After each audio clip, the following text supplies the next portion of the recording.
Mengapa tidak kalian laksanakan berisyarah dengan menunjuk sesuai keyakinan kalian yang bertauhid bermata sebelah menyelisihi seruan ayat Al-Quran?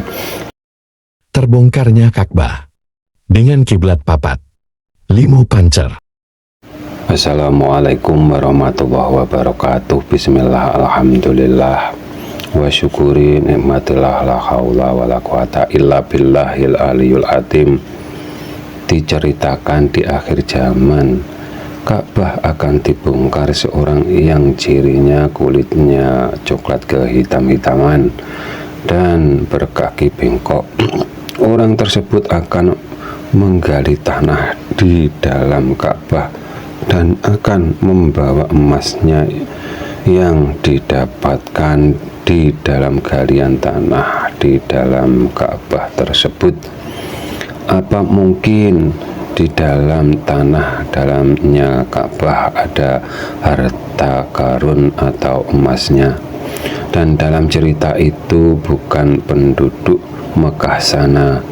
Sebelum kami lanjutkan cerita ini, ada Jongko Joyoboyo dari Raja Kediri kalau tidak salah. Anak putu lan buyutku, sesuk yen wis ketemu taun sing kembar, bakal ketemu jamane langgar bubar. Masjid korat karit, Ka'bah ora kaambah, begajul podo ucul. Dalam kenyataannya yang datang berhaji sampai dibatasi bila datarnya hari ini, berangkatnya mungkin 20 tahun yang akan datang, yang berarti Jongko Joyoboyo salah kalau dipahami apa adanya atau kalau dimaknai bulat-bulat. Ramalan Jongko Joyoboyo tersebut kalau kita pahami dengan bahasa kias, ramalan Jongko Joyoboyo tersebut pas banget dengan kenyataan umatnya baginda Nabi Muhammad Shallallahu Alaihi Wasallam saat ini atau akhir zaman ini. Kalau kita hubungkan dengan sabda akhir zaman dari baginda Nabi Muhammad Shallallahu Alaihi Wasallam seperti yang dihadapi Imam Al-Mahdi sama dengan yang dihadapi beliau kalau zaman jahiliyah, zaman dulu di berhalanya dipatungkan, zaman Islam jahiliyah akhir zaman ini berhalanya tersimpan rapi dalam hati pikiran pemujanya sendiri.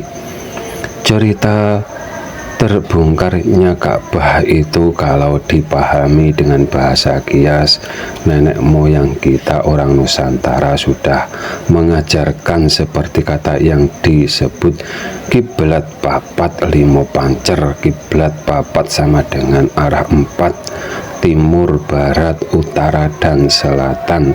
Limo pancer dari kata setelah 4 itu 5, pancer itu dirinya manusia atau jati dirinya manusia atau yang disebut ruhnya manusia atau rohaninya manusia kalau dihubungkan dengan Ka'bah yang mempunyai 4 sisi dinding dan kalau tidak salah pintunya hanya 1 bila kita beribadah di dalam Ka'bah.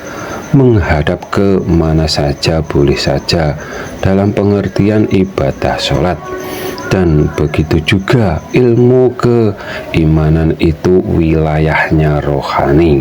Bila sudah diilmuinya dan terbuka tirai penghijabnya, maka ruh akan selalu memandang ke zatnya Allah Subhanahu wa Ta'ala yang tidak ada lawan mungkur atau membelakangi Allah Subhanahu wa Ta'ala.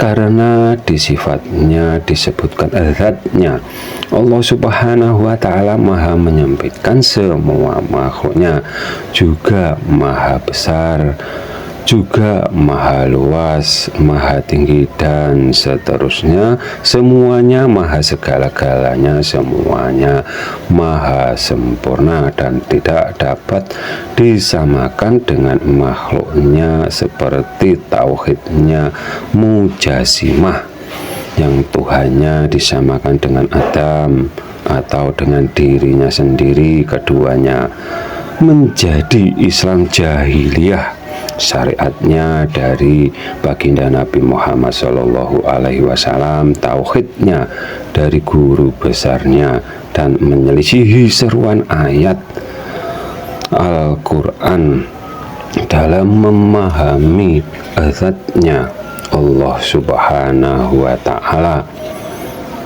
Membekasnya sholat sama dengan berhaji yang dapat menemui dengan yang memanggilnya, karena bersahadat itu ma'rifat dulu baru mengimaninya. Bersahadat satu kali untuk seterusnya, agar tidak melupakannya. Setiap waktu dalam sehari diwajibkan sholat 5 kali, dan di setiap 2 rakaat dan rakaat akhir sholat membaca kalimah syahadat dan isyarah menunjuk ke depan, tidak ke atas, juga tidak ke diri kita, akan tetapi yang menyelisihi seruan ayat dan bertauhid, bermata sebelah, beranggapan Tuhan di atas, dan yang sebaliknya yang menyamakan Tuhan dengan dirinya sendiri. Kalau kalian anggap benar pemahaman kalian, mengapa tidak kalian laksanakan berisyarah dengan menunjuk sesuai keyakinan kalian yang bertauhid, bermata sebelah, menyelisihi seruan ayat Al-Quran. Dan pasti yang dipuja hanya berhala atas prasangkanya sendiri. Apabila ada kata yang salah, kami mohon maaf. Semoga bermanfaat dunia akhirat. Akhirus salam, wassalamualaikum warahmatullahi wabarakatuh.